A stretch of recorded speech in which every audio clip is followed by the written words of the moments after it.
Okay, I think we should get going. Welcome everyone. Welcome to Math 53 Multivariable Calculus. My name is Peter. I will be your instructor for this course. So you can reach me on this email, and I have a personal website with also some additional teaching information and research information. So if you want to talk with me about my research, you're welcome to. So yeah, before we start the class, so please let me know if you can clearly hear me and see me, and then you can see what I'm writing on my tablet. So in case there will be some problems, please just tell me immediately, so everybody will have satisfactory quality of the picture. Yeah, so we have, let's talk about the structure of the course, right? So this lecture is being recorded right now as we speak in the speaker's view, so you'll only see my picture, I think, and the tablet and whatever I'm sharing from my computer or from my tablet. And after the lecture is over, I'll post the recordings to B courses, the link to the recording. So it's been recorded to the cloud. So like you'll get almost instant access to the files right away, including the audio transcripts and everything. Yeah, so since you guys are all in all different time zones, so we have found that it's probably makes sense to just record one lecture per day, but compensate this by increasing the number of discussions and office hours. So we haven't done this summer course over Zoom yet. So I think what we're gonna do is the following. So we'll have one lecture every day, Monday, Wednesday, Tuesday, Thursday, with recordings. And on Friday, we'll have two discussions, right? So one at 10 and one at 12. And in addition, there will be office hours on Friday, more or less by appointment. So there will be some fixed time for office hours. And then if you cannot make, if you cannot be online during this window, you can send me a message and we'll find a slot for you, or maybe during the other day. Well, so as you can see, well, as you probably know, this course is pretty intense. There's a lot of material in it, so it's important to kind of pace yourself through it and not get overwhelmed by it at the first weeks of the course. Okay. So yeah, so as we'll get to the discussion, I'll explain more how this works. But of course, you're welcome to ask any questions at any time. So you can either use your hand button right on Zoom, you can send me a chat message, or you can just, if it's the right time, you can just ask the question. By now, you probably all know that if you press the space button, it works like walkie-talkie, like the radio, right? And then it engages your microphone, and you can talk while the space button is pressed. Okay, so I posted some more information about course in the syllabus. So first of all, we had this course for a while in Berkeley, and then by now there are plenty of other materials in free access on the internet. So you can see there are videos by my colleagues, Professor Mike Hutchins and Professor Ed Fractal. I recommend to check out both. So Edward gave these lectures. I mean, I think he's been giving this course over the years, but the recording was from several years ago. So they're on YouTube, and Mike's lectures, he has some, so he pre-recorded videos for certain topics or problems. And then there's a book, right? So the book is James Stewart. Oh, not Stewart. Calculus Early Transcendentals for Stewart. Calculus.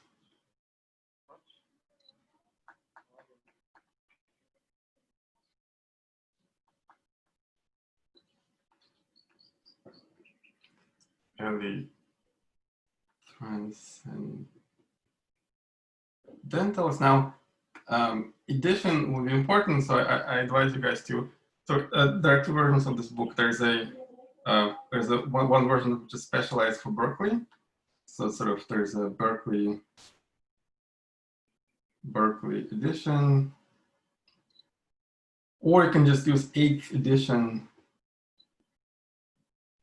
for the full book, right? So I think those are verbatim, so there's no there are no differences. So I will be giving the homework. So in fact, the first homework is already online, and so the homework is just, it's just a collection of problems, exercises after each section in Stuart's book. Now, we think that we're not going to collect or grade the homework. So instead, so think of homework as additional practice for yourself. But what we will be doing, we'll test the, we'll do a test every week, right? So originally in the syllabus, I put a typo. I put Wednesdays for tests for quizzes. So every week starting from the next one, right? So on Thursdays, okay, so right, so there'll be quiz and sections every Thursday. Yeah. So so there's a book. No, we'll just do it step by step. Then there's homework assigned every week.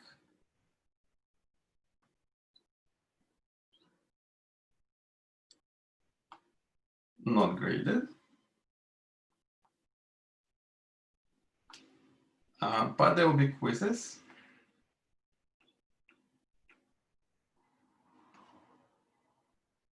So it's every week starting from the next one. So it will be during weeks 2, 3, 4. Then on week 5, we'll have a midterm. I'll get to this in a second. 6 and 7. And on the week 8, we'll have a final.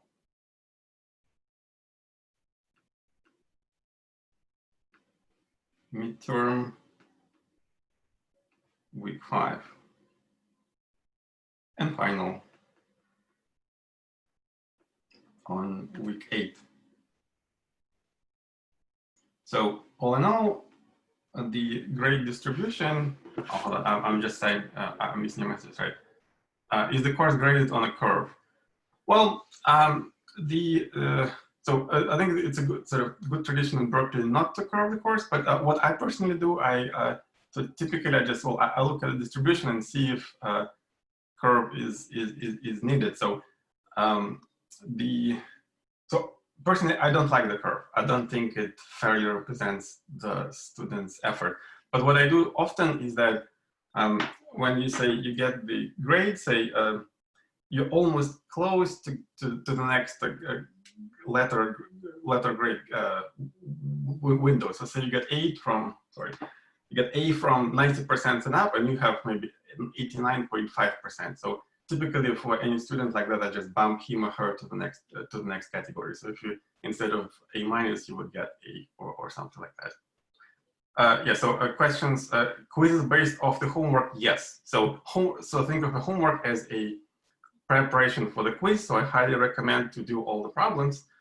And if you have troubles with doing those problems, ask me during office hours or during the discussion. How much will we have for quizzes and exams? 24 hours. We'll have few. Yeah, so it will be obviously take home because you're home, and it will be a few hours. I think it will be like equal to the quiz. I think so. Quiz is a short thing. It's not going to even take the whole class. So I believe quiz will take 1 hour. So I think what I'm going to do, I'm just going to probably lecture for a little bit, maybe I'll answer questions. And then I'll give you 1 hour plus some window to upload your material. So you can either, if you're using a tablet, you can just send me the PDF, or if you're using a paper, you can take pictures and then scan them and upload to B courses. So Grace, does that answer your question? Yeah. Okay. So Rohan, will midterms be significantly more difficult? No. So think of a midterm as quiz times 2 in terms of time and in terms of material. So midterm will be, yeah, so I'll get to those points in a moment, right? So I was about to say that, right? So it's like, so quiz will last roughly 1 hour, and midterm will last, well, 2 hours. So it's like two midterms stacked together, put on top of each other. It's just a little bit more important in terms of grade. Yeah, so what's the deal here? Yeah, so midterm, yeah, maybe I should write here. So midterm, so it will take the whole class, right? So it's like 2 hours. Final, well, I think it should be 3 hours. So these numbers, they don't, hours, they don't include the time. So I think like 15 minutes or 20 minutes should be sufficient for you to upload things. Yeah, and if you have a tablet, we just have 15 extra minutes to do that. And quizzes, 1 hour. Right. Okay, now the grade distribution is, so quizzes will make 20% of the final grade, midterm 30, and then final will be the remaining half. Yeah, so now what else? Yeah, so obviously everything is take home. I sort of trust that you will obey honors code. So it will be closed Google closed book test. And trust me, like it's getting pretty obvious when somebody is using, external source to use to get the answer. So it won't be sufficient just to write the answer correctly. We actually have to do all the calculations. I need to see all the steps, right? Yeah. Yes, there will be one midterm, but yes, so this midterm on week 5 is the only midterm. Yeah, but there will be quizzes every week starting from the next one. Is collaboration allowed for homework? Yes, absolutely, yes. I allow it, and I also encourage it. So yeah, like I said, we'll have discussions, so you can talk with each other during the discussion session, or you can just communicate, offline to do homework.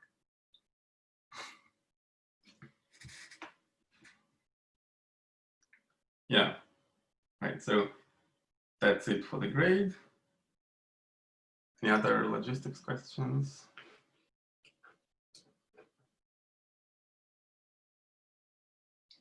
Yeah, so how quiz work for people with time conflicts, right? So before each quiz, I'll make an announcement on B courses, and then those of you who have time conflicts, you'll send me your requests for when to accommodate your quiz. So if you say you live on East Coast or in Asia, right? So like we'll agree on the time. So I think what I did last time with my Zoom class 185, I think we did it like we set up the time, and then each person would take the quiz during that time of his or her local time. But we can find some different arrangements. How many questions does the quiz usually consist of? So I think for 1 hour it will be maybe 4 or 5, something like 10 minutes per question. I'm thinking about that. Yeah. And respectively, the midterm would be twice that, or maybe 180% of that. But so don't worry, so the quizzes will not start until Friday next week. Excuse me, Thursday next week. Yeah. Also, I believe we lose 1 day for the 4th of July, right? So I think it's July 3rd, which is the observed July 4th. So we won't have. We're gonna have to shift everything. So we'll decide that later.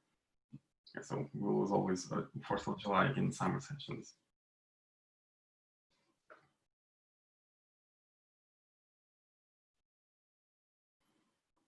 Okay, good. I think I said most of the logistics questions here. Right. Now, yeah, so let's get back to the content of the course. So like I said, there's a book. There are lectures by my colleagues online, which are already there. So you will watch my lectures. So my idea in these lectures is to So since there are a lot of material out there, I'll try to give some complementary stuff. So of course there will be overlap with everything else, and like this course has some core material that everybody must know, but sort of I'll try to give some things that are a little bit complementary to that, right? So something that you probably cannot find in the book or in those courses. So we'll see how it goes, right? So yeah, so I'm excited to teach this class. It's very it's a crucial part of analysis, and it's fun. I hope you'll join me to be you'll like this class as well. Okay, so let's go over some topics that we'll cover, and then okay, one more question. If you need to make an appointment for office hours, but the small group that we are working on would also struggle in the same question. Oh yeah, absolutely right. Thanks for your question. Right. So when I say office hours, so I think it's practical since we're doing it over Zoom. I'm just going to basically be online for like 2 hours. I just be sitting next to my computer doing my stuff, and then if somebody knocks in Zoom, I will talk to them. Like there must be there can be more than one person. Yeah, so if you want to talk to me in group or in person, then like if several people want to ask a question at the same time, you're more than welcome to do so. Well, as you can see now, there are 46 people, but 2 of them are myself and my tablet, and see we're talking just fine. Though, well, one person is talking, but anyway. Yeah. So as you can see, this distant online learning, it changes the paradigms of instructing a little bit. Actually, I think I like it. It's like when I asked my students from last semester, so they said that, at least those who answered, they said that they like the Zoom portion of the class more than the live portion. Although it may be because of we got probably the worst classroom in Berkeley. We had like a basement in the Moffitt Library. Yeah, but anyway.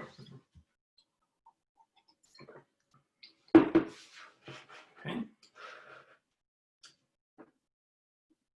Sounds weird. I put do not disturb until I have the message notifications. Okay, so if you go online, there's a tentative schedule. So week by week, I'm not gonna copy it all here. I'm just gonna list some key ideas of what we'll be talking about.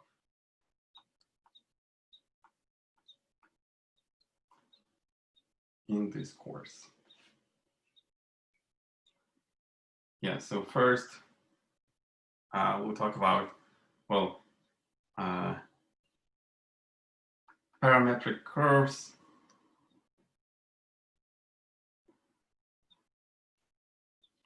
In 2 dimensions. So we'll start off with that today. And so then areas, lengths, then basically the same idea, only same stuff, only in 3 dimensions, sort of 3D coordinates, and then parametric curves in 3 dimensions.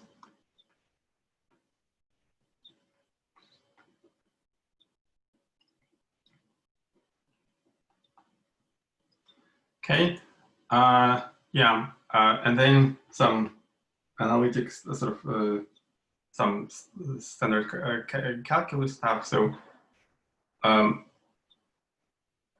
is that? The derivatives, then vector calculus. So that includes derivatives and integrals of vector functions.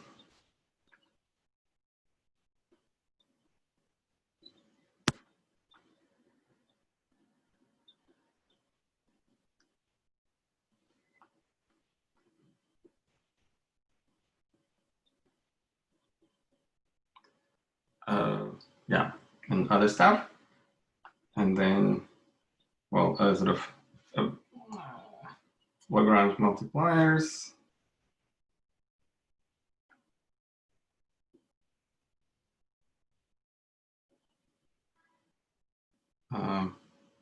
Yeah,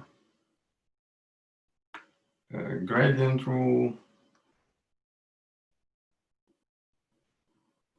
etc. And then, various theorems about integration, right? So like, I'm just going to put it, Stokes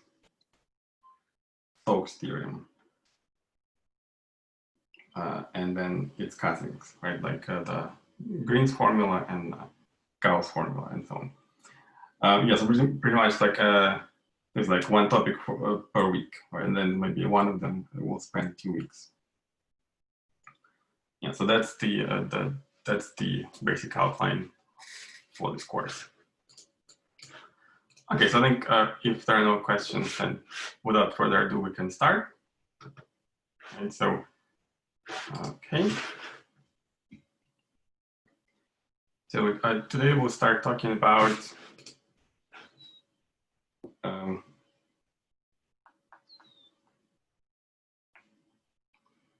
curves defined by parametric equations.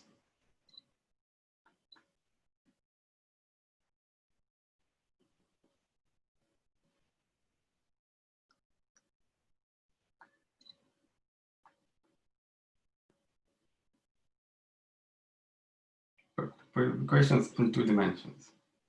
But before we dive into this dimension or parameterizations, of course, I'd like to talk about, to make us a little detour, after all, it's the first lecture today. So when we say this 2D, 3D, and so on, first I want to talk about dimensions in general. So what is a dimension?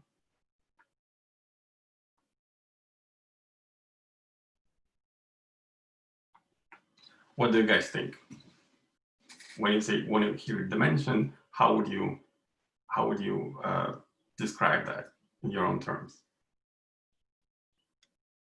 You can either chat or you can raise hand or whatever. James saying an independent variable. So like say each variable for one dimension. That's what you mean.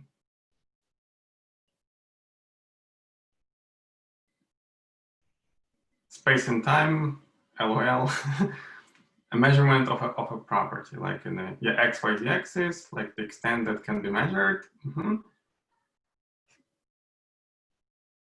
Okay, good. So indeed, so intuitively, well, I'll comment on each of your answers in a moment, but intuitively, yeah, the perspective in which the individual views a plane, right? So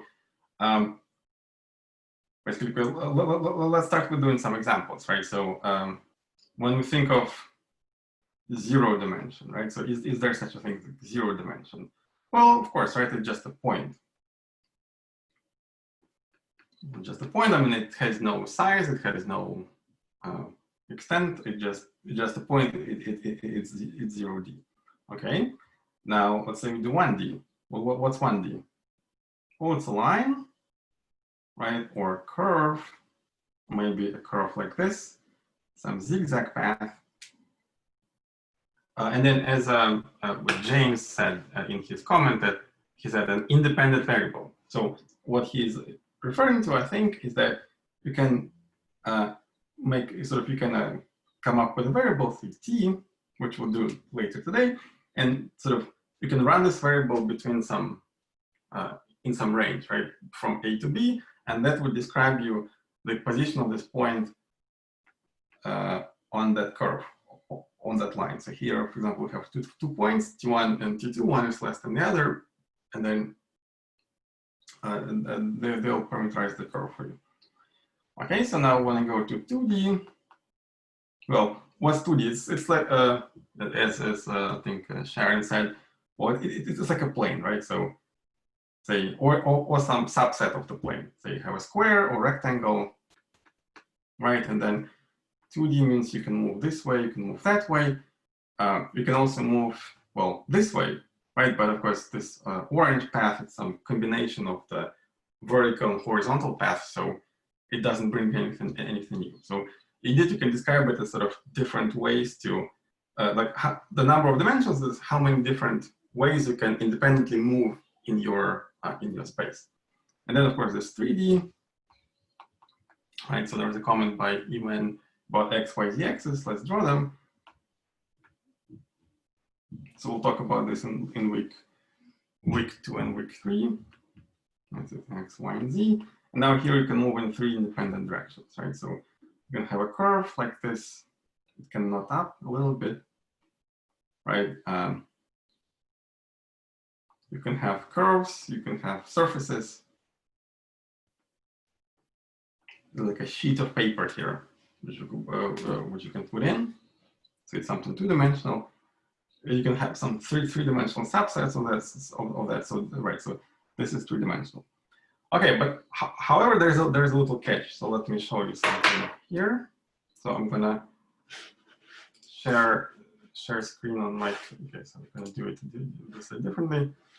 Where's Mathematica? Okay, so do you see the? Okay, I can open chat here. What would 4D look like? Yeah, so 4D, well, you cannot draw it on the plane anymore, but it will be just 4 different directions. Yeah, I'll comment on 4D in a moment. But first, I want to comment about well, what lies in between. So, do you see the Mathematica spreadsheet? I just changed the how do we illustrate force plus additional dimensional objects? Well, we'll just parameterize them as a function of that many variables. So if you have 5-dimensional space, which means it means that there are 5 independent parameters that can vary independently. Right. So so like here we have x, y, and z in 3 dimensions. In 4 dimensions, you'll have x1, x2, x3, x4. Okay, so let me show you something here. Okay.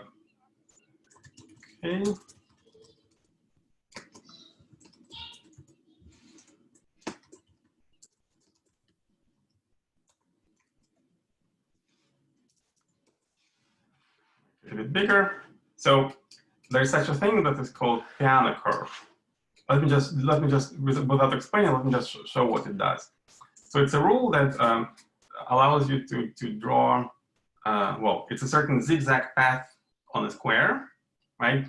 So its exact shape depends on the number, right? So on the order number. So this is piano curve 1.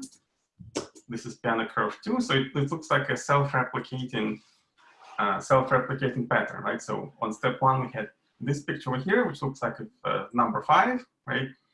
And then there are little prongs here that connect either this shape of 5 or its mirror inversion, right? And then there is a certain pattern that you do it this way. Then you do it like this. That's step 3. Step 4. You'll see something amazing very soon. Step 5.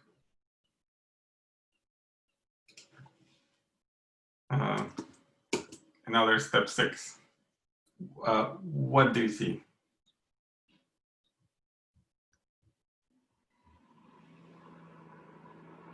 The void. What color? What is the color of the void? The matrix. Is it a black void or what do you mean? Oh, all colors mean probably the screen. The image is not good. I don't know. Okay, so do you see the black square? Darkness. Okay. Yes. Good. Yeah. So yeah. Thank you. So physics joke. Okay. Oh, okay. So, of course, at step 6 is not the full black square yet. If you stretch it, you can kind of see the little white things inside. Of course, like there's a artifact of I selected, so the Mathematica selected certain width for the curve here, but you can see it's pretty bad. It already covers almost everything. And if I put 7 here, it will take a little while for the computer to calculate. Well, I mean, again, it looks like a black square, but you know that it's not yet. So, but the claim is that, so there is a mathematical theorem that says that every point on the square will be passed through by this curve. Every point, and then in fact, almost every point will be passed by the curve more than once. Some of them will be passed infinitely many times as you increase this number, like the number of iterations. Which means that the curve, which looks like something one-dimensional, in fact, it covers, it fills the entire square. Well, we just talked about it, right? So if you have a square or a rectangle, and if it's filled by stuff, then it should be treated as two-dimensional. So what shall we do then? Shall we call this gadget one-dimensional or two-dimensional? What do you think?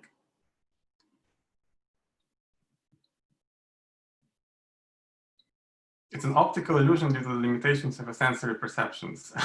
Well, as I said, a computer can only do a finite number of steps, but you can imagine keep doing these iterations further and further, and there's a mathematical theorem that says that you can actually fill the entire square. Yes, so Sarah is saying privately, but you can next time you can just send it to everyone that it's a two-dimensional shift. Indeed, it should be treated as two-dimensional. So this is the famous piano curve. You can Google it. You can read. I can put the link in the description below. So it's a famous self-replicating shape, which it consists of a one-dimensional curve, which in the limit, as you keep doing the stages, in fact gives you two-dimensional shape. Okay, so that's that. So it kind of shows you that the notion of dimension is really complicated. It's not so easy to define it. Like if you just say, okay, it's a number of directions where you can go up and down, is not going to fly, at least not always. Okay, so let me show you something else. Okay. Oh, by the way, so if you're not familiar with the software, it's called Mathematica. So there's an online version of it. It's called Wolfram Alpha. So if you go online, and I'll also put the link, do it on the browser. So it will just connect to the server and we'll be able to do all the calculations. So Mathematic, let's take another shape. Okay. We mentioned something about dimensions being linked to independent variables. What about these variables in the 2D piano curve? Good. So Abdulaziz, yeah, very good question. These are different dimensions, in fact. So the notion of dimension which we will use in our class will be indeed just the number of independent variables that parameterize the space. The sense in which piano curve is two-dimensional is different. There is something which is called fractal dimension or Hausdorff dimension.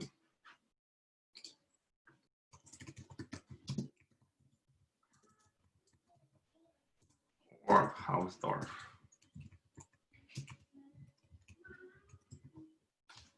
This one has, and it's basically defined.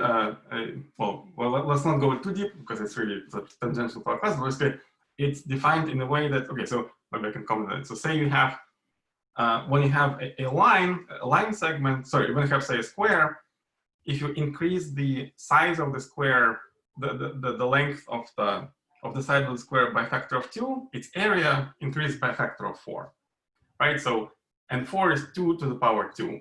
So that 2 in the exponent, it's the dimension of the square. Now, if you have a cube and if you increase the size of the length of its edge by a factor of 2, its volume increases by a factor of 8, and 8 is 2 to the power 3. So that's why we say that cube is three-dimensional. Now we can try to imagine doing this with these self-replicating shapes. And sometimes we'll get a number, which is integer. Sometimes we'll get a number, which is not integer, like in this example with cock curve. So cock curve 1 looks like this. Cock curve 2 looks like that. So basically what you're doing, you're taking each kind of segment, and then you're making this spike on top of the segment, right? And then that's cock curve 3, and you just keep going.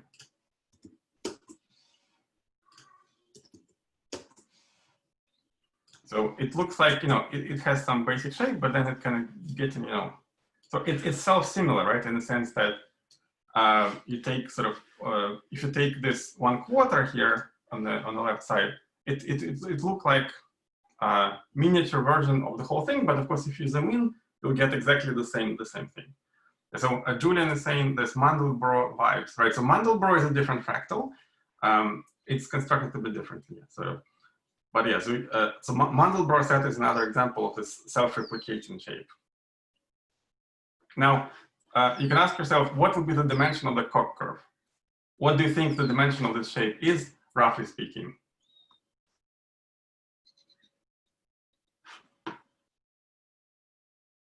And then I'll answer Sharon's question. So with piano curve, it was 2. The dimension in sense of this fractal, right? So in the sense, so it's like in the sense that by how much we zoom in or zoom out, so by how much the sort of the shape changes, right? So Koch curve, it looks like a curve, but it looks kind of thickened here a little bit. Like it looks like there's some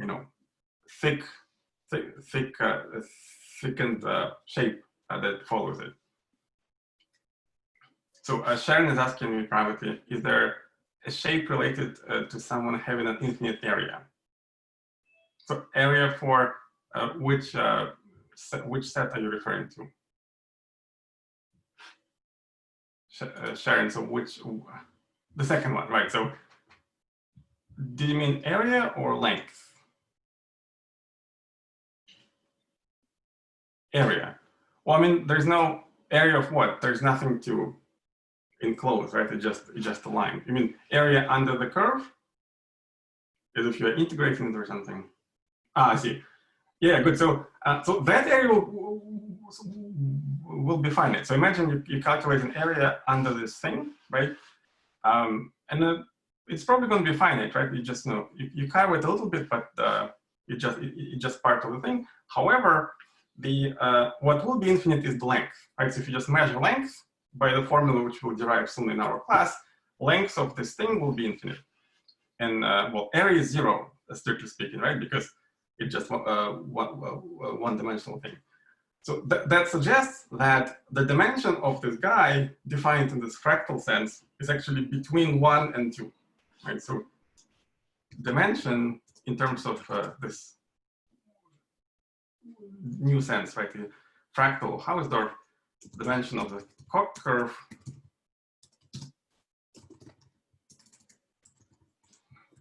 is between 2 and 1. You can calculate exactly. I think it's log of 4 base 3 or something like this. Oh, I send it to Sharon. I want to send it to everyone.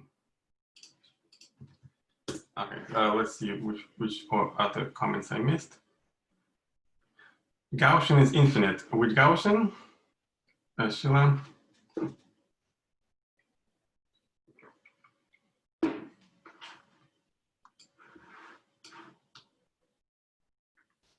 So Daniel saying, one is the piano curve 1D shape considered a 2D shape when the number of change approaches infinity.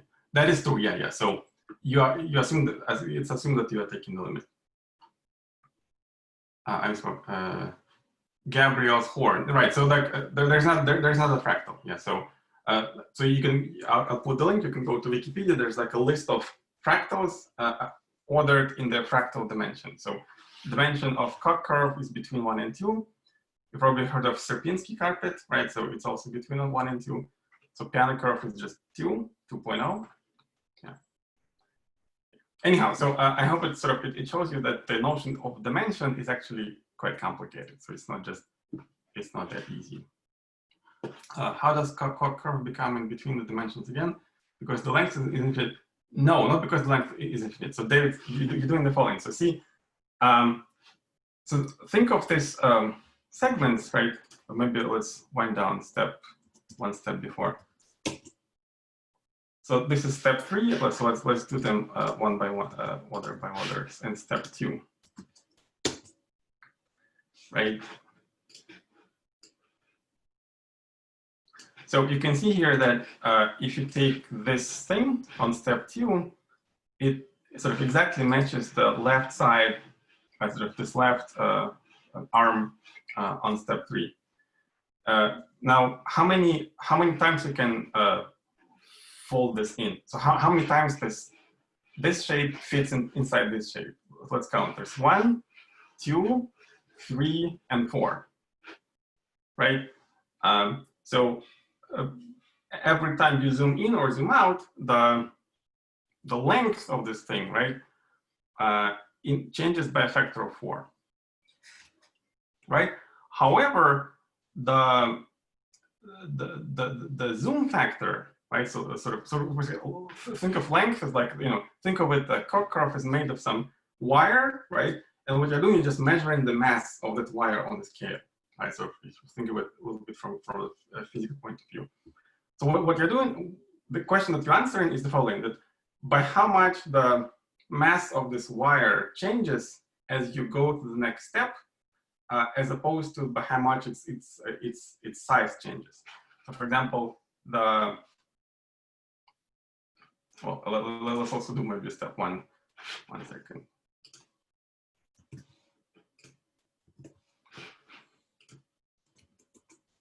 So step 1 is this. So what you're doing here is you're just increasing. So yeah, so think of step 1 as kind of miniature version, right? So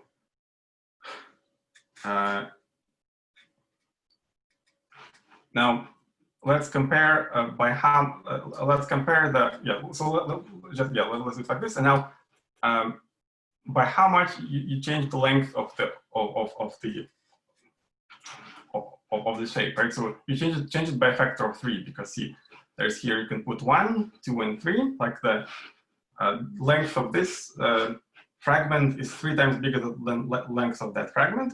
However, its mass, right? It's kind of its length.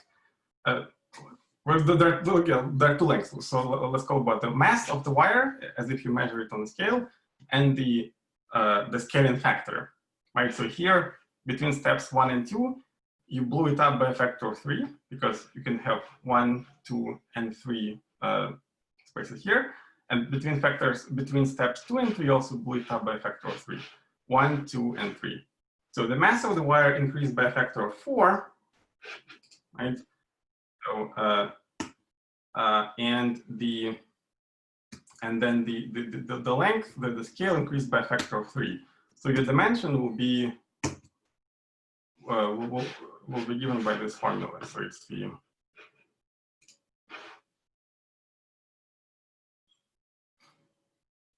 computer free. Right. So so the dimension will be it's a number such that 3 to the power will be equal to 4, which is, of course, you can solve it, and you have that d is equal to log 4 divided by log 3.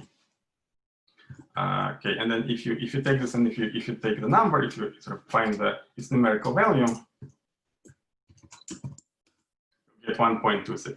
Right? So you can actually say that the dimension of the Koch curve is equal to approximately 1.262.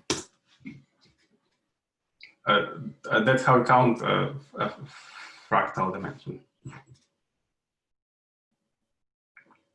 Yeah, so there's a very nice video on YouTube about this, so I'll send you the link to. You can watch it later.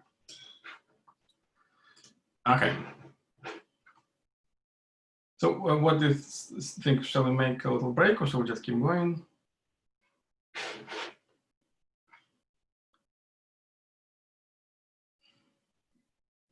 Yes, so I'm just going to get back to things.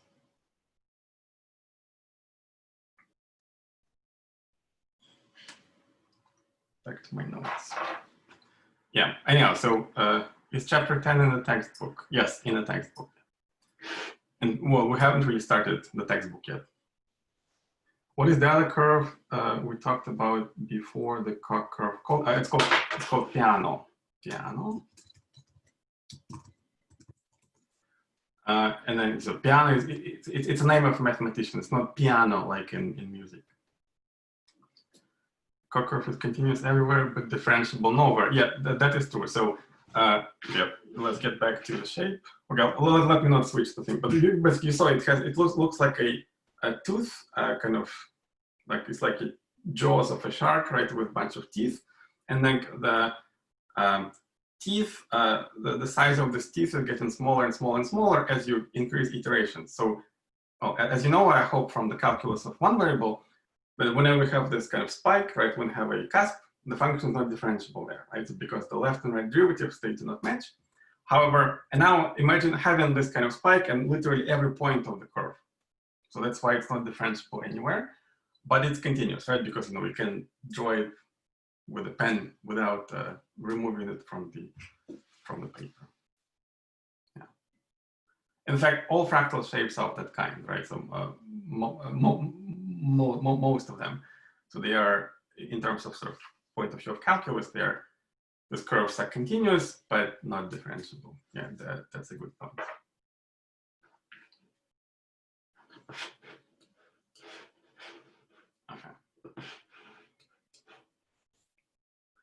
Okay. Right.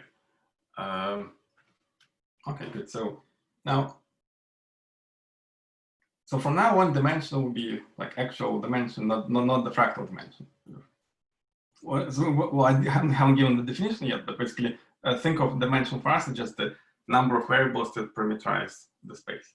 So let's recall a couple of things from calculus of one variable. So previously,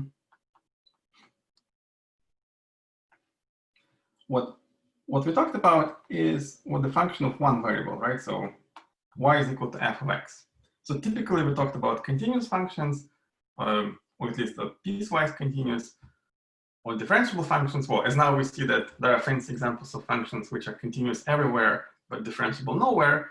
But let's leave it to discrete mathematics. So it's a different course, right? If you like to know more, I'll tell you where to learn it. But anyhow, so think of it as a kind of a normal function, and then you can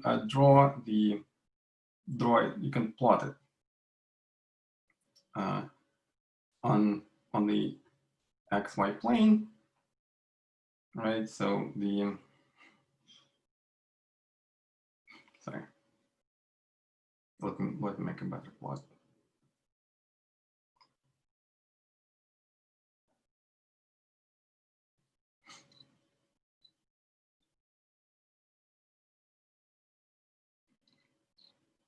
Right.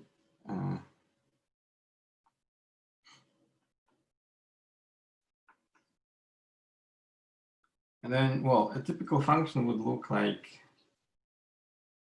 well, somehow like this, right? So that for every value of x, there is one value of y. Right, so this is x, then this will be f of x, or y equals f of x. And it worked fine to study calculus or continuity properties, differentiability properties of this function, this presentation, when x was an independent variable and y was the function of x. Now, how about we do something different? How about we take shape like this? Is this a function?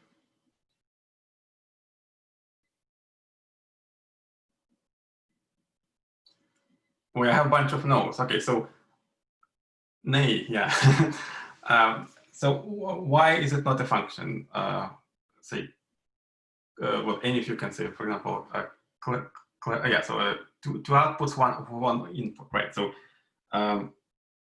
that's indeed what makes it different from the previous example. However, some people will still call it a function, right? Because see here so if you take this value of x, it has in this example 3 values of y which correspond to it, and it's not right. So as Claire is saying, it does not pass the vertical line test. However, let me tell you that those tests, they were designed for so-called single-valued functions.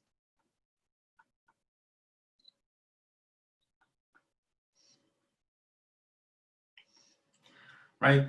It's like the purple curve or like the magenta curve here. The orange curve is definitely not a single-valued function. However, there's a notion, and you'll get used to this notion if you take class 185 complex analysis, multivalued function. Sorry. multi-valued.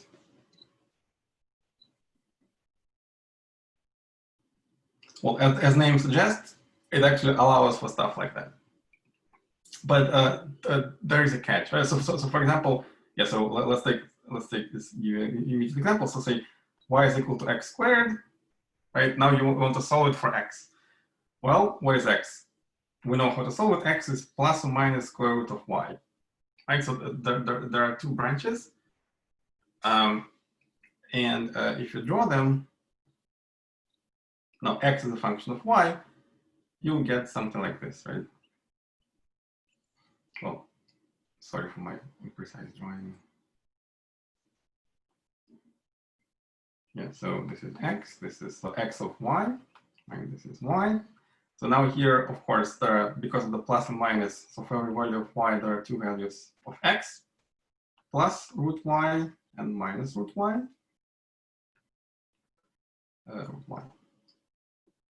But something interesting happens in point 0.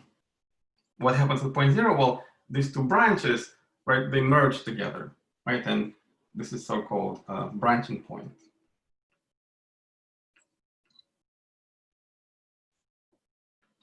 A branching point of this function. And you can see here, so there are also there are branching points here, right? There's a branching point here, there's a branching point there, branching point here, here. Well, this is something different, right? So this is a self-intersection of the curve. So basically, branching point is when the vertical test that Clarice was referring to fails, right? So like your vertical line becomes a tangent to the curve. So in other words, multivariate functions exist, right? I just wanted to let you know, but the price to pay is that it's the presence of these branching points, right? So for most of the time, for every value of the argument, there are fixed finite number of values of the function. However, at certain points, it may degenerate to less than that, right? So when these two branches meet. Okay. So one way to kind of handle these curves like this orange one is to switch to multivariate functions. And that, like I said, that's used abundantly in complex analysis.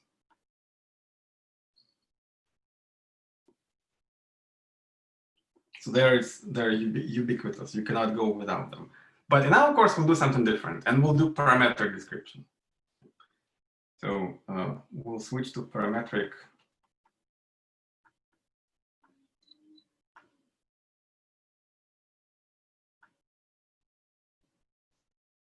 Switch to parametric.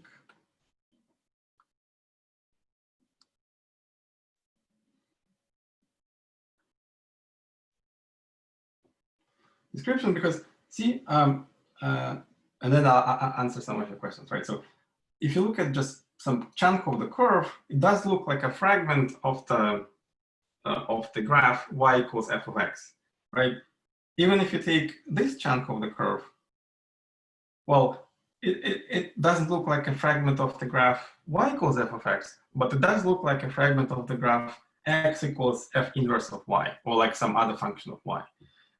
So the idea behind parameterization is to introduce a uniform parameter, some parameter that would, uniquely define the position on the curve, right? So that as you vary this parameter between allowed boundaries within given range, you will cover the entire curve, right? So without having to invoke the notion of multivariate function and any other more complicated stuff. And we'll do example in a second.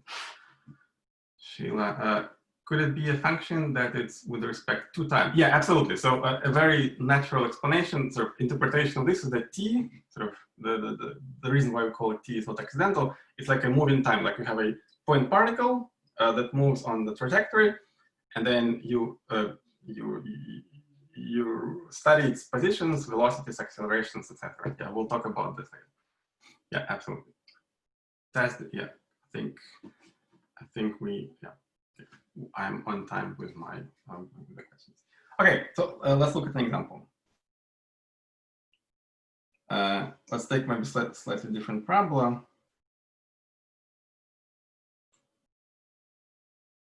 let's take this thing. Let's take, well, let me just use it. So right, so yeah, so let x be equal to f of t, and y is equal to g of t, right? Where t is a parameter, so t is called a parameter, and it ranges between certain values. Let me call them y, a, and b for now, but later a or b or both can be infinities.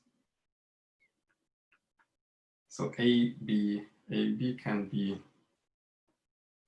be plus or minus infinity. Is a branching point a point where the graph looks like a point where two different functions cross?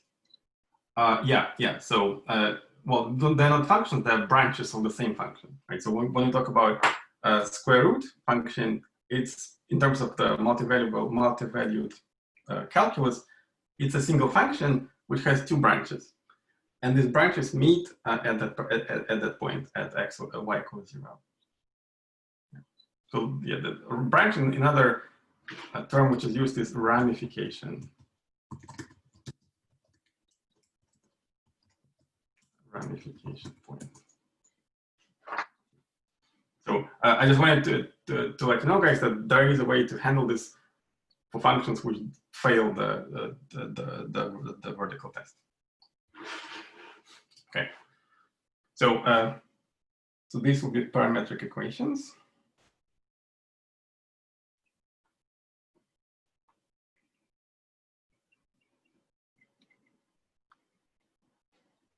So we will encode the position on the coordinate plane, coordinate xy plane, with these equations. So without further ado, let me give you an example. So let x be equal to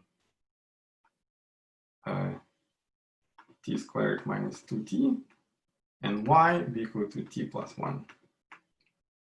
And then let's allow for now t to be any value. So t lives in R, or t is between negative infinity and positive infinity. So we'll allow all possible values of the parameter. And then let's just plot it. Let's just make a little table here. Well, I don't have to do this. I have already agreed that I can just do one. Right. So we need right. So values for t, x, and y.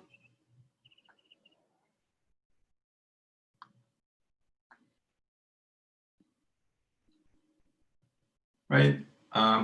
So for example, let's put t equals to minus 2. So if t is equal to minus 2, x is equal to 4 plus 4, it's 8. Y is equal to minus 1. So, well, let's start with, so hashes 1, 2, 3, 4, 5, 6, 7, 8. Y is minus 1.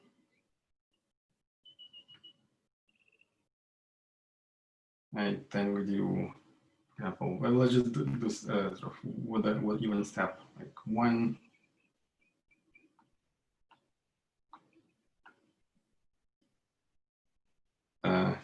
Yeah, so if minus 1, then x is equal to 3, y is equal to 0. So we'll land on here. So here t is minus 2. T is minus 1. Now let's put 0. Well, then x is equal to 0 and y is equal to 1.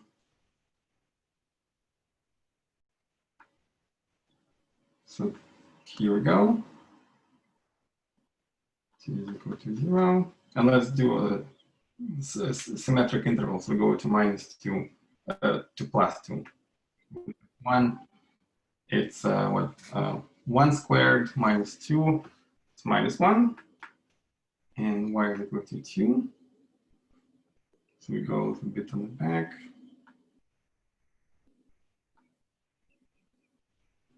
And so t is equal to 1. Actually, I probably need to do a bit more points. Now, 2.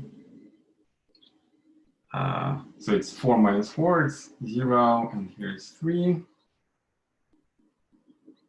The bending, right? So this is 1, 2, 3, right? So that's a little bit higher.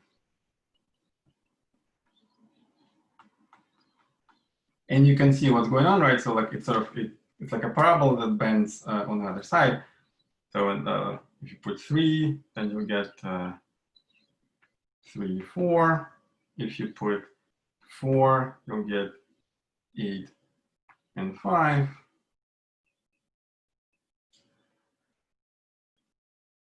I think it should be enough. So let's just put 2 more points. So with 3 and 4, it's 3 here and 4 there.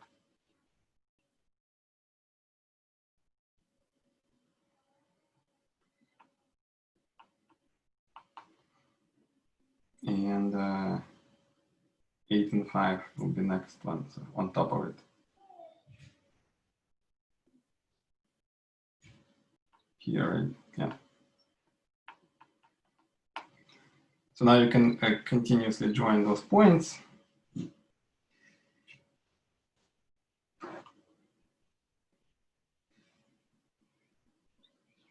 And we get something like this.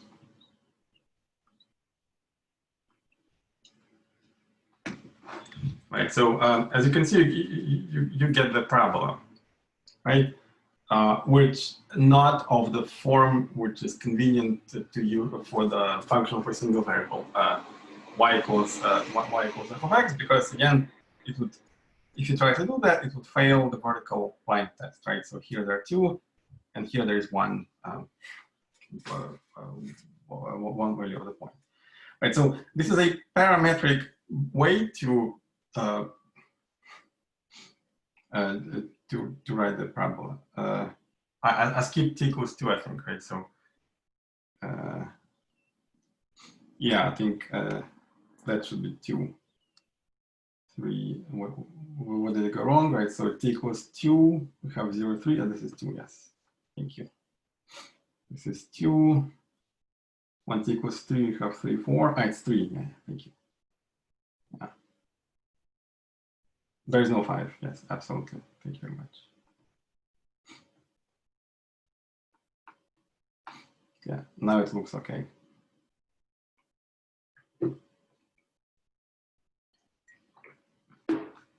Okay, good. Now so this is a parabola. What else can we say about it about this parabola? So see here that if you look at these equations, x changes quadratically with t, right? So if you were to draw, for example, function x of t, it itself will be a parabola. However, y is equal to t plus 1, it will be a linear function. What would you say is a branching point at x equals? Yeah, so here, right, so since we talked about it, that will be the branching point. So if you want to describe, actually, we'll get to this in a second. So if you want to describe y of x as a function of, as a multivariate function, then we have the branching point at x equals minus 1. So when you use the parametric description, so your last part of your question, when you use parametric description, you don't need this multivariate functions, like you don't care about that too much. You just only worry about your parameter dependence.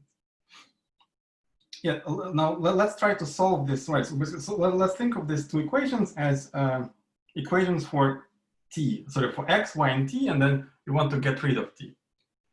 Right, so let's solve it. Solve the system of equations.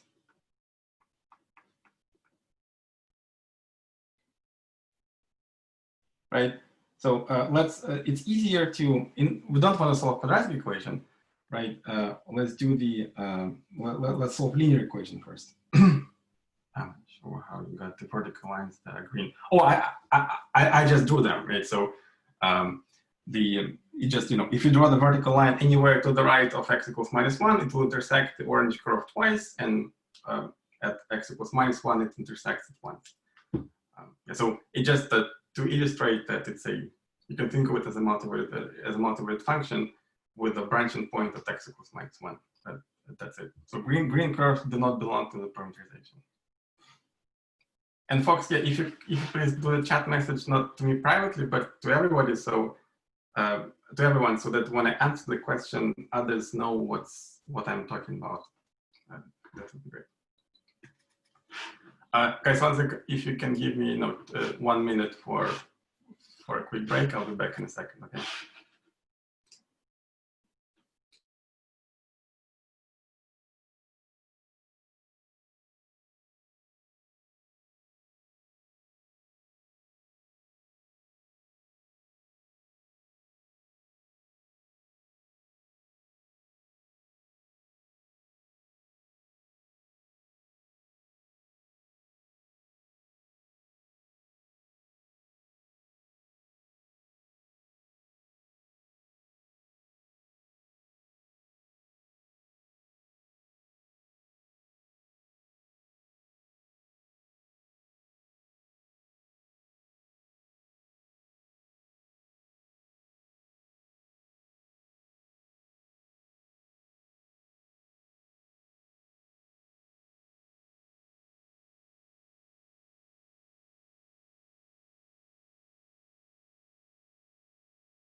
Okay.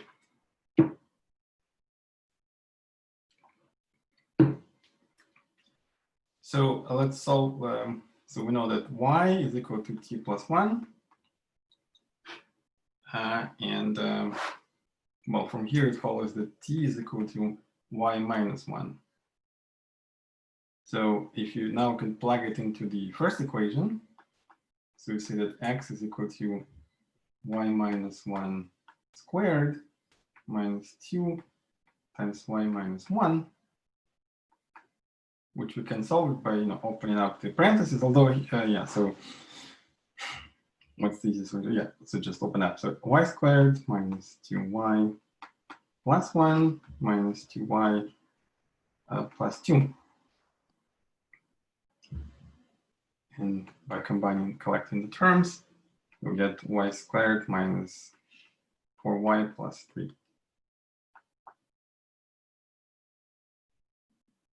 Right? And indeed, that is expected because, well, if you look at the graph, I think, like in your heads, you probably want to turn it 90 degrees to the left, right? Or turn your head 90 degrees to the right. That would look like a parabola that you know and love. Yeah.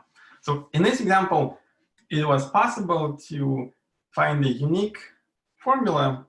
So given this parameterization of x and y, find the unique formula for x as a function of y.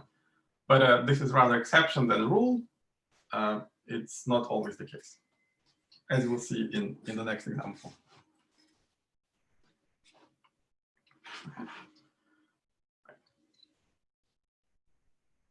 And now let's talk about those limits, right? So remember I told you that you can vary t between some values a and b, right? They are boundaries of this interval. And here we assume that it goes indefinitely to infinity. So you can evaluate the function for negative t, so for less negative t, right? So go to minus infinity in t direction, and then you go to plus infinity in t direction, and then you recover this infinite parabola that stretches to infinity. However, just for the sake of the argument, let's just bound t to be between say, -2 and 2, right? So then we only care about this part of the table. And yeah, so then that will parameterize only part of the curve. It will only give us the, this. And this point here, which has coordinates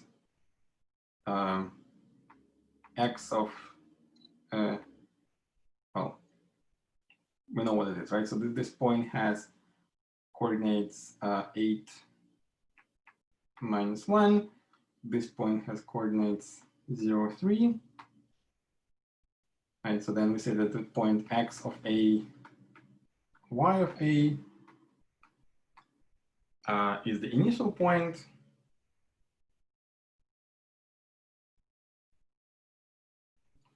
And point x of b, y of b is the terminal point of this curve. Right.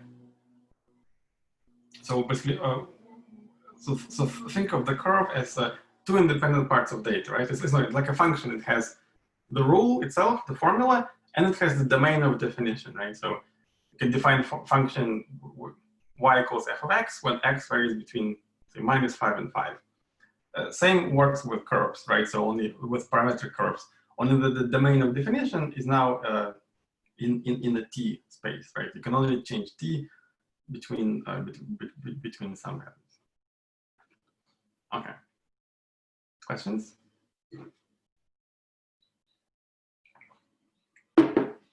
Okay, so next example where solution in terms of a single valued function will not be possible is this.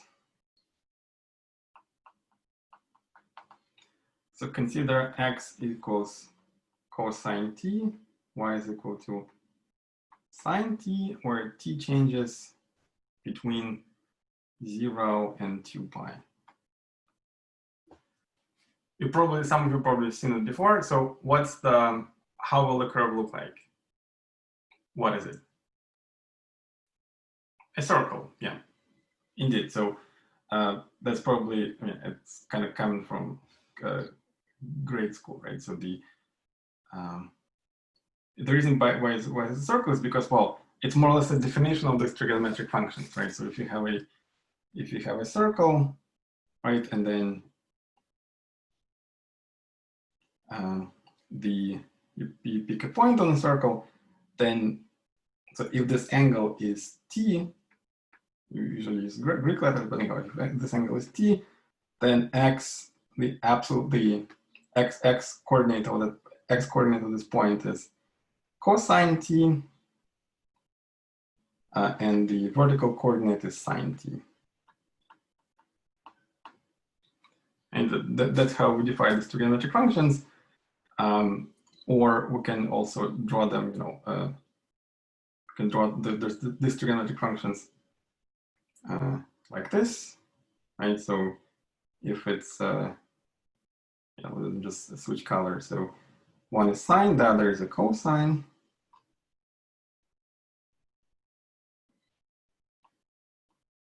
Cosine t, this is sine t, and this point is 2 pi.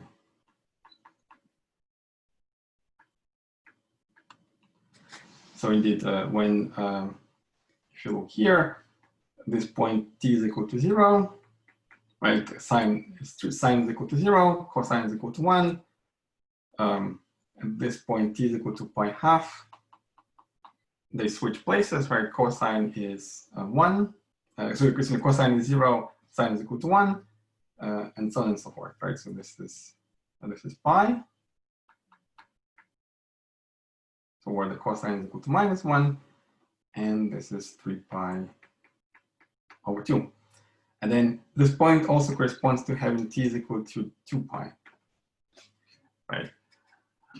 So in the way I parameterized it, point, so this point in xy plane, this point is what it says coordinates 1, 0.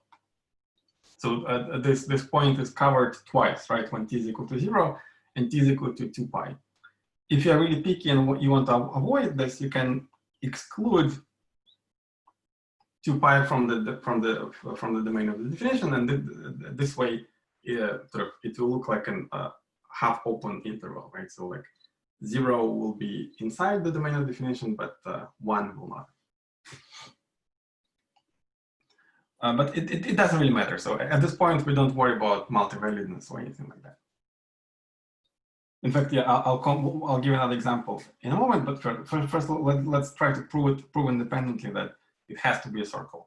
Well, we can just compute the sum of squares of x and y. That will give us cosine squared t plus sine squared t. And of course, we know from grade school that that evaluates to 1. Right? It's the trigonometric identity. Okay, good. Now, next example. What will happen if you pick? So we're just going to elaborate on this a little bit. How about we say it's cosine 3t, y is equal to sine 3t, and with the same limits of t is between 0 and 2 pi. What the curve will be in this case? Still a circle. Is there a difference between the previous circle and that circle? It travels faster. So it travels, by it you mean the point, right? So it travels faster, but what else can you say about,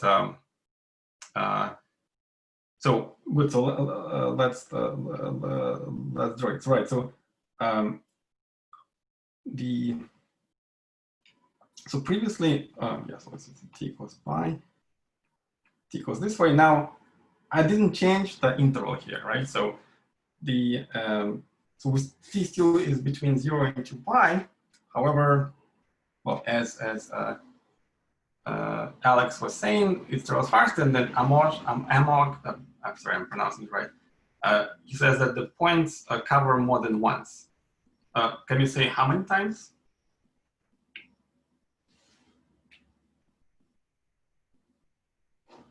3, of course, right? So indeed, so we just multiply it by 3.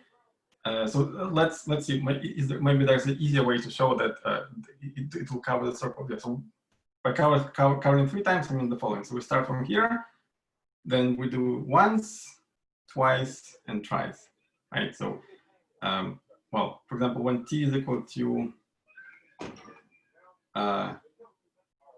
pi, right? We will already already have made 1.5 turns, right? Let's see that the covering will be. There's an easy way to show that it will indeed cover the circle 3 times. So let's make change of variables. Let's call u equals to 3t.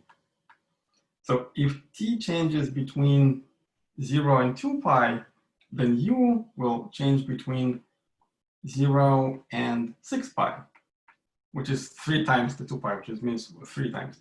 And in terms of u coordinates, x will be equal to cosine u, and y will be equal to sine u.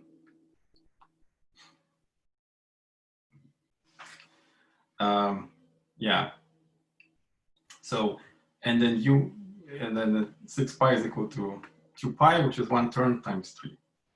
Yeah. So, as a set of points in the xy plane, it's still a circle, the same circle of radius 1 centered at the origin. However, it's covered by the curve 3 times. What does the interval say? Oh, sorry, you could not read. U is between 0 and 6 pi. I don't understand Tyler's question.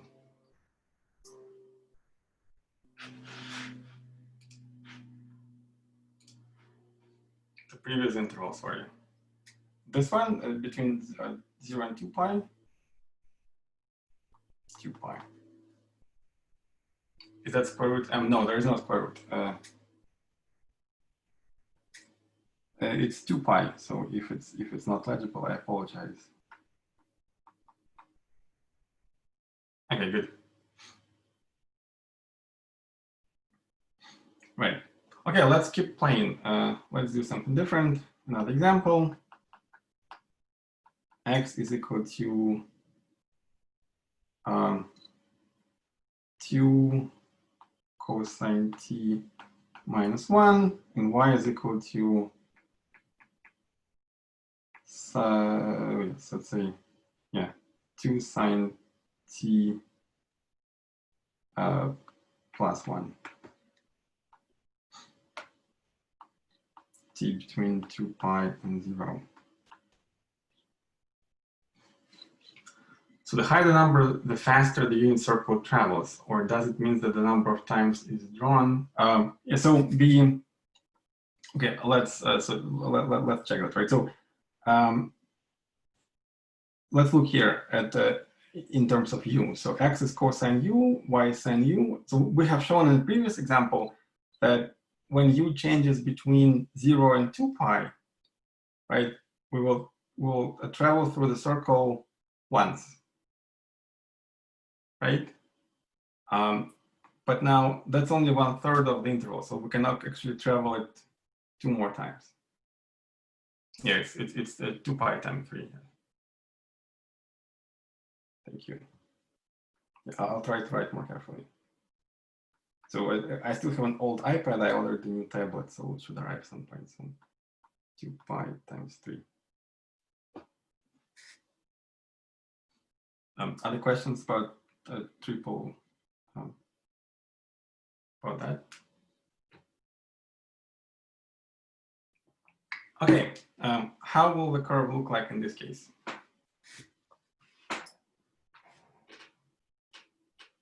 What does this show? What do you think?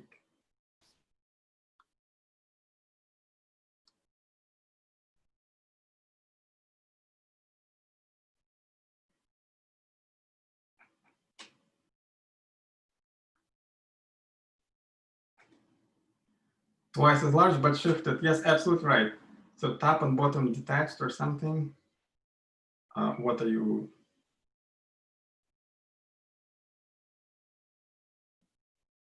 Oh, detached means even the circle with this. Well, let's see. Let's start over. So you said shifted. Can you say where and by how much? So Julian is saying it will be a circle which is twice as large, and its center position will be shifted. Can we say left up, left 1 and up 1? Okay, so in other words, when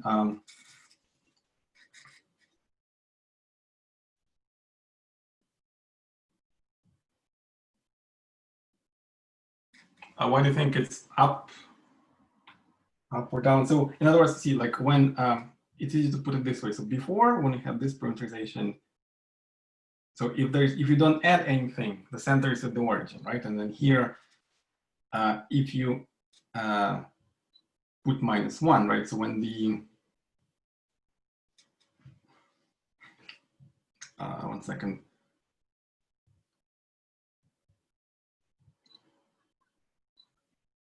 Yeah, let's left 1 and up. Yeah, this is correct, right? So indeed. So let's draw it like this. We can check it.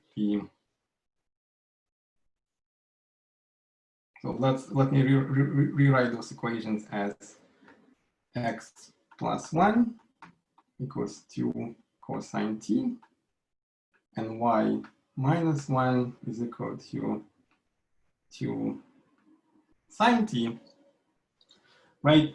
And now we can make the change of variables, right? So we can say that x. So in order to reduce the problem to what we had before, the x plus 1, we can write it as so in other words, before when x is equal to 0, we were in the center of the circle. Now when x is equal to -1, we're in the center of the circle, and same true with y, right? So in other words, we can put -1, 1. So this will be the new center here. And the radius of the circle is 2. So it looks like this.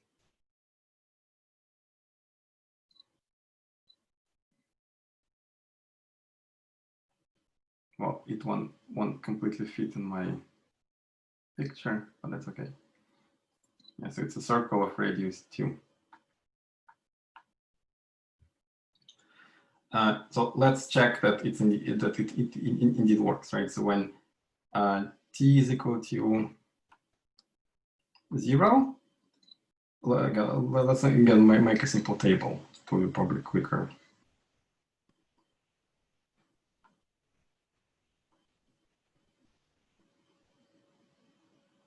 Right, so t, x, y. So t is equal to 0, then x is equal to 1, right? And y is equal to 1, right? So we write this point 1, 1. So t is equal to 0. Now let's take point t is equal to pi half, which should be on top of the circle. So here we have the x is equal to -1, with cosine is equal to 0, and y is equal to 3. So we're all the way up here. And so on and so forth. So indeed, we're taking the shift in the circle left by 1 unit and up by 1 unit. Can you explain how you find the center of the circle again? Yeah, sure. So let's look at this at these two equations, right? So I deliberately moved the shifts to the left. So now, if you denote this with the new variables, for example, u, and this is with variable v, right? So when now let's look at so we can compare it with this picture here. So when we have just x equals cosine t and y equals sine t, that corresponds to a circle which is centered at the origin. Its center is at point 0, 0. Now in the new coordinates, when you say u is equal to 2 cosine t and v equals to 2 sine t, so that in the uv coordinates will look like a circle centered at the origin at the 0, but only in terms of u and v. So if you want to draw u and v, they would look like this. So that's u, that's v, right? That's x, that's y. So in other words, when u is equal to 0, x is equal to -1. That corresponds to x equals to -1. And when v is equal to 0, that corresponds to y is equal to +1, right? So the idea behind those shifts is that we want to rewrite the equation in a way that it looks like the one we know already. So we know what happens in the top left of the picture. We know how to draw a circle centered at the origin. So we want to rewrite the equation as if it looks like that, only in terms of different coordinates, which I call here u and v. So here we know that when x here is 0, then we're in the origin. When x and y is 0, that we're in the center of the circle. And here, when u is equal to 0, we're in the center, which translates to x equals to -1. And respectively to y is equal to 1.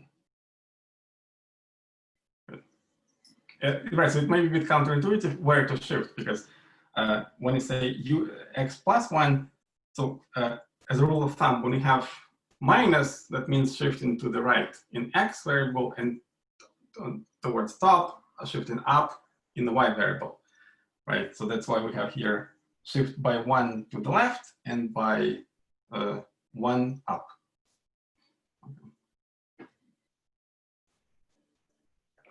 Okay, good. Okay, let's keep playing with this. Now let me change things a little bit. So next example, x is equal to 3 cosine t, y is equal to sine t. Again, t between 0 and 2 pi. What now? What do you think? An ellipse. Okay, so it's an ellipse. So we'll do a calculation in a second, but in which direction it will be longer? What do you think? So ellipse is something that looks like a squished circle, right? Or like contracted circle. Will it be more elongated along the x direction or along the y direction? Horizontally, okay, there's a x. Oh, good. There's a flow of answers. Well, let's see how it works, right? So now, of course, if you do x squared plus y squared, it's not going to be equal to 1, right? But there's a simple trick here. So if you do x squared by 3 squared, right? So then it will take care of the problem. So this is still equal to 1, right? You just divide by this. And yeah, so this is the equation. This curve is called the ellipse.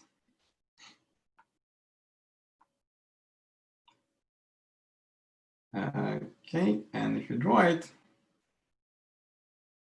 would look like this. Right, so here, when t is equal to 0, x is equal to 3, y is equal to 1. Here, when you have t is equal to pi ½ and so on, right? So t is equal to pi, t is equal to 3 pi over 2. And this point is 3, 0, 0, 1, and so on. Yeah. In general, right?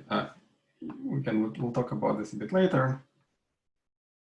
An ellipse is given by the following equation.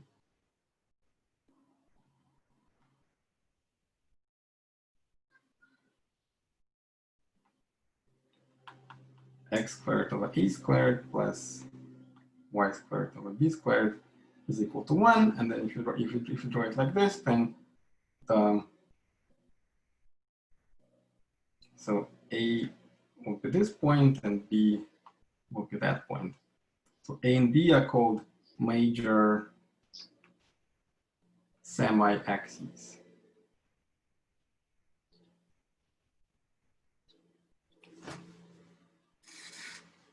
Okay, yeah, all right. So this is an ellipse, and the same story applies if you try to shift it, right? So for example, what will happen if I put it like, -5 here and +3 there? Where will the center of ellipse shift?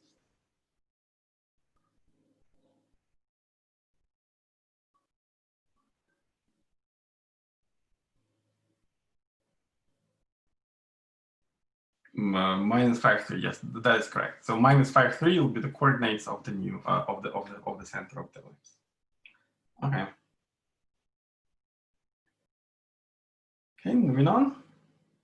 So let me put a little bit smaller.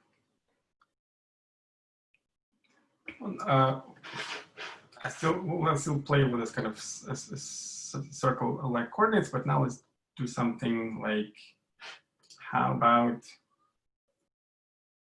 get another example. X is equal to cosine t, y is equal to sine 2t.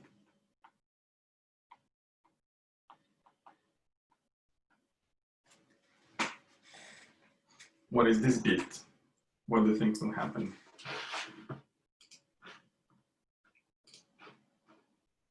You can take a minute to sketch a plot or something like that.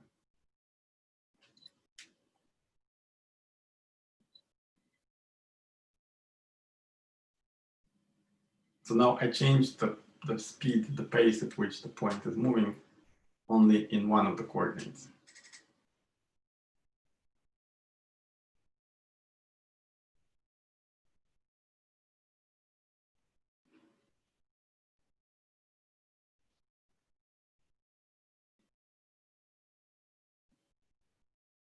Any ideas how will this shape look like? Looks like a sine wave that grows. I'm not sure how to interpret that. So remember, like sine, the range of sine and cosine is bounded between -1 and 1, right? So clearly the range of this thing will be confined inside the box from -1 to 1 in both axes, right? Okay, so you can still think it, but let's try to plug in things, right?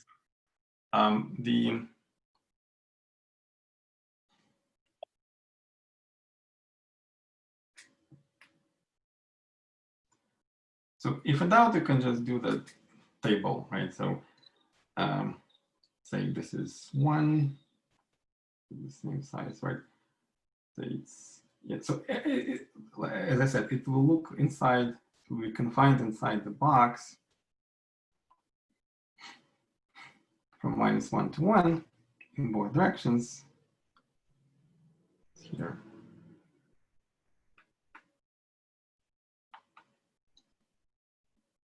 So the next one.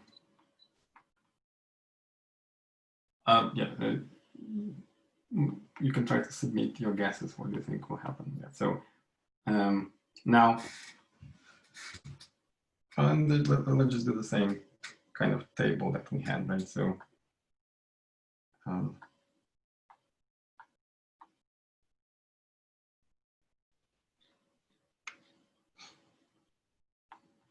txy, so t equals 0, x is equal to 1, y is equal to 0. Basically, what happens is that y coordinate changes twice as fast as the x coordinate. Will it steepen the curves? Not quite sure. Steepen. Well, I mean, yes, like if you talk about subtangent, right? So like it will look steeper in some sense than the normal, like than the circle. But well, can you make a guess of what this shape would look like? Like, you know, a circle, we know what it is. It's just, you know, this thing, right? So set of points, which is equidistant from the center. We know what ellipse is, right? What that thing will be. Infinity sign. Yeah, good. So Rohan made the correct statement. So Rohan, this infinity sign, how will it be oriented? Horizontally or vertically?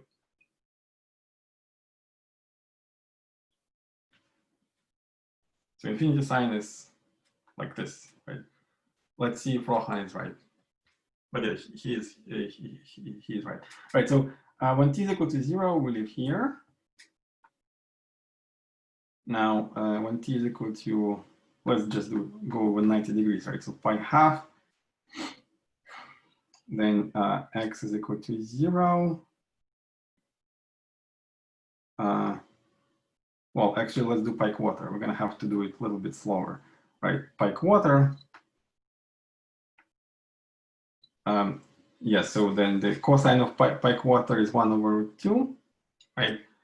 And sine of 2 pi over 2 is 1, right? So this is 1.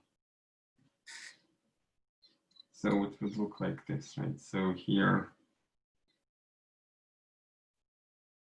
how much is 1 over 2 approximately, right? It's a bit less than a half, right? So it's over here. So this was t is equal to 0. So t is equal to pi quarter. And now pi half. So cosine of pi half vanishes, and so does sine of pi. Right, so it t equals to pi half will be here. Do one more step.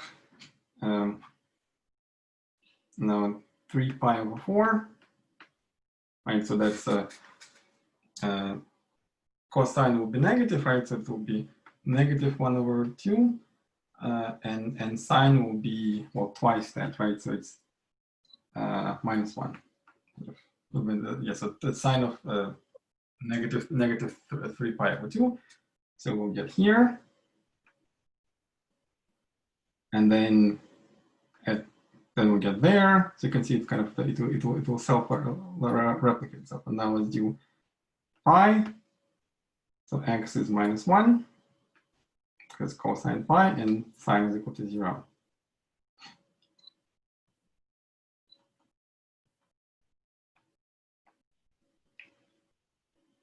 And then, as you can imagine, because of the symmetry, this pattern will continue. So we'll get here again, and then to the origin, and then here. So the shape we need would look like an infinity sign.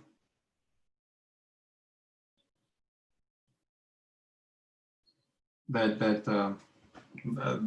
lies horizontally. That's it. Yeah.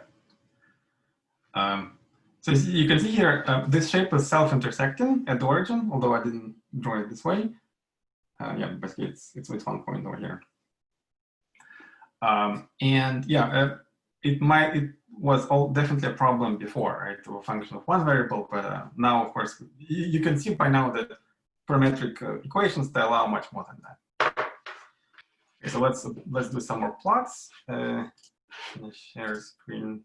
I'm gonna share Mathematica.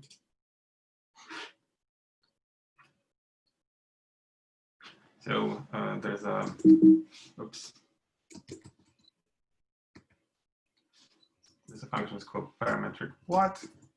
So let's start with what we know, right? So have cosine, oops, cosine t, sine t, just to make sure that everything is fine. So t between 0 and 2 pi. So that's our circle.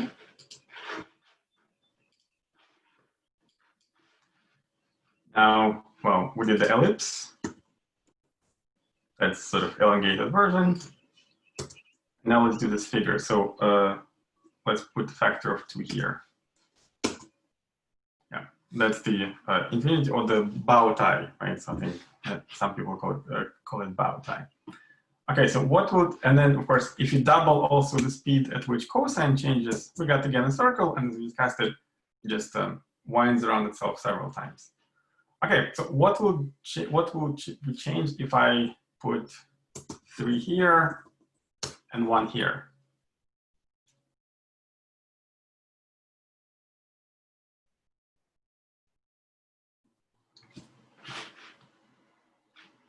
Figure 8. Well, I mean, what we had before was figure 8, right? So Alex, are you answering the last question, or so cosine changes 3 times, right? Depending on, of course, what you call figure 8, but I would call figure 8. So I think figure 8 would be if you just do it like this, right? So that's figure 8. Okay, so if you do it 3 times.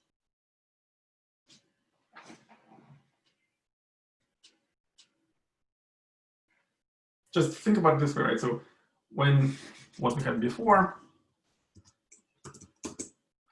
so the reason why we had this kind of one intersection is because the argument of the cosine, excuse me, so the cosine changed from -1 to 1 and back once, whereas sine, the y coordinate, changed 2 times. Now, if we do it if you flip it and then you sort of change it 3 times. Great. How many intersection points? Yeah, 3 pellets. Yeah, that's right. Yeah, indeed. There will be 2 intersections along the y-axis. Yes, that is correct. And now you can see, well, you can play with it and get various cute shapes. So if the coefficients here, well, that's what 3, 4, that's 3, 2, 3, 6.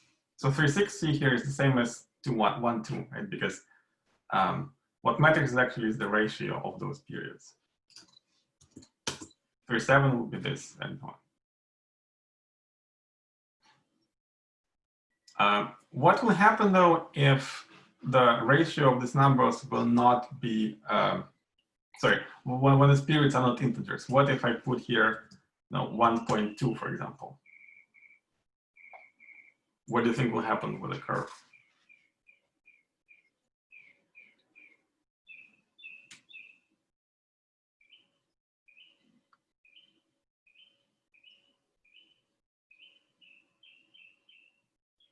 How it will be quantitatively different?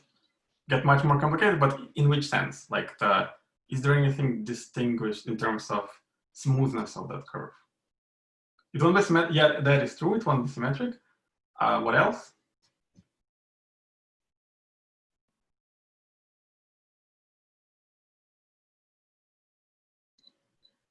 So as t grows, does this mean that the intersection will appear at sin is equal in 2t? Sharon, that question belongs to which example? The 1, 2, or it's 1.2? So I'm okay. So let's do that first, right? So here's the one cosine sine 2t. What's the question? Sorry, I meant it will be more intersection appearing. Ah, okay.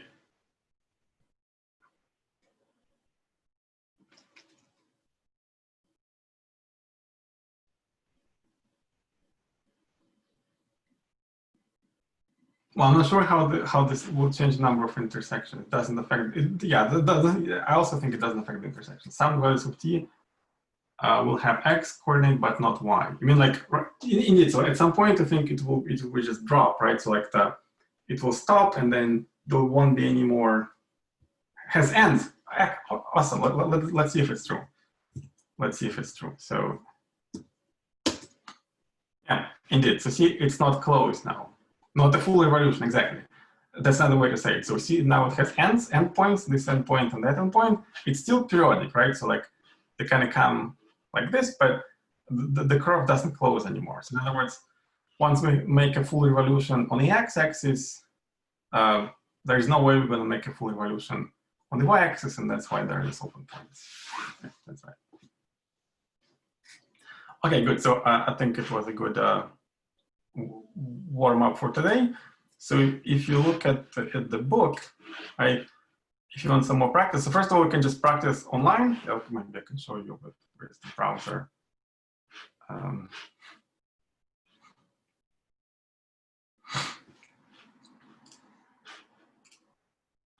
You should see my browser now. So you go online to Wolfram Alpha, and then basically it's the command line for Mathematica. So you can just take this thing literally and then put it in here. Because it's a bit slower because it's online, but eventually it will do it, right? So it will draw you the same shape, and it will even calculate the length of the parametric curve, something that we'll do, I think, later this week or next week. Yeah, and then if you go to the book, there are some examples and exercises where you can practice yourself. So of course, the best thing is to just look at the, well, do the homework, right? Do the exercises. So in the book, there are some examples, for example, like here, like in problem 28, you ask to match the curves with those shapes using whatever, well, ideas you have about those, and then you can check them online on the computer. Yeah, okay. So next time, talk about tangent lines and partial derivatives. Are there any questions?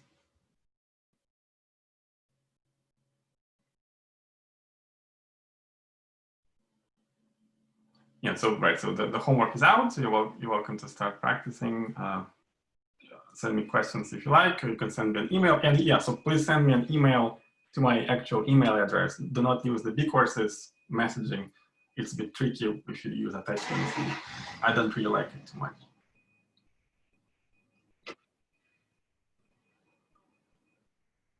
Okay.